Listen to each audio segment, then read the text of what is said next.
শুভ সকাল, সবাই কেমন আছেন? আশা করি সবাই খুব ভালো আছেন। আমিও খুব ভালো আছি। সকাল সকাল উঠে একদম পুরো ঝাড়পাট দিয়ে নিচ্ছি। এটা আমার সরকারি কাজ, রাস্তাটা পরিষ্কার রাখা। এটাই অ্যাকচুয়ালি আমার উঠোন, তাই আমার হচ্ছে এত ঝাড় দিতে হয়। উম, এটা মানে যতটা পরিষ্কার রাখি তত আমাদের সুবিধে। আর আমাদের বাড়ির লোকেরা রাস্তায় গিয়ে শোয় আর কি, ওদের কাজ অ্যাকচুয়ালি এটাই,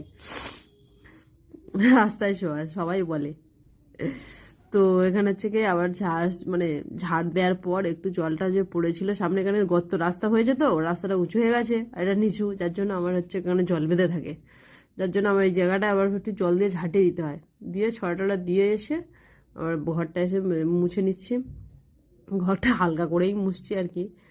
এদিকে রান্নাঘর থেকে ঘর এগুলো মুছে নিয়ে, বাথরুম ঘরে দরজা ধাতে মুছে নিয়ে, আর এদিকে বাসন কোসন আজ পড়েছে, প্রচুর বাসন কোসন পড়েছে। সবগুলো এক এক করে সবগুলো ধুয়ে নিয়েছি। নিয়ে আজকে এই পর্যন্তই। সবাই ভালো থাকবেন, সুস্থ থাকবেন, টাটা।